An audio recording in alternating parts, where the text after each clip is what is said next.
Chairperson महोदया, महात्मा गांधी नरेगा, जिसका कुछ साल पहले कई लोगों ने मजाक उड़ाया था, उसी मनरेगा ने कोविड और बार के लॉकडाउन में प्रभावित करोड़ों गरीब परिवारों को ठीक समय पर सहायता प्रदान करते हुए सरकार के बचाव में एक सार्थक भूमिका निभाई है।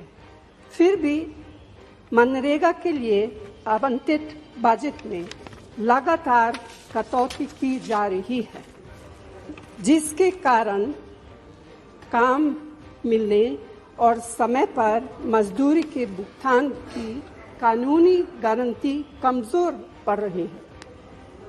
इस साल मनरेगा का बजट 2020 की तुलना में 35% कम है, जबकि बेरोजगारी लगातार बढ़ रही है।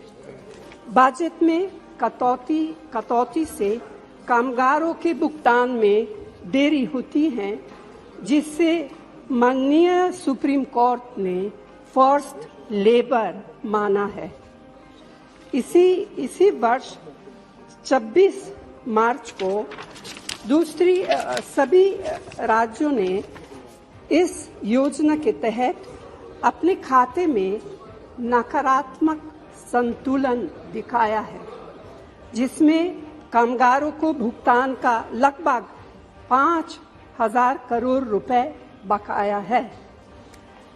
चेयरपर्सन महोदया, अभी हाल में सभी राज्यों से कहा गया है कि उनके सालाना श्रम बजट को तब तक मंजूरी नहीं दी जाएगी जब तक कि वे लोकपालों की नियुक्ति और सोशल ऑडिट से संबंधित शर्तों को पूरा नहीं करेंगे।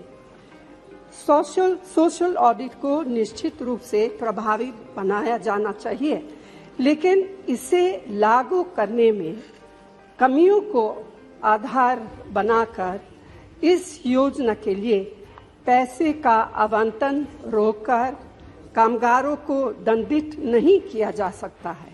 यह अनुचित है और अमानवीय है। सरकार को इसमें बाधा डालने के बजाय इसका समाधान निकालना चाहिए।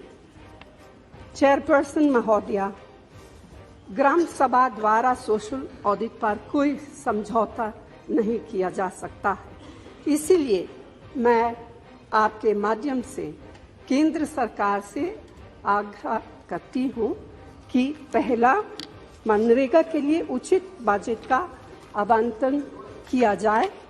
दूसरा, काम के 15 दिनों के भीतर कामगारों को मजदूरी का भुगतान सुनिश्चित हो। तीसरा, मजदूरी भुगतान में देरी की स्थिति में कानूनी तौर पर मुआवजे का भुगतान भी सुनिश्चित हो और इसके साथ ही राज्यों की वार्षिक कार्य योजनाओं को बिना किसी देरी के तुरंत निर्धारित किया जाए। धन्यवाद।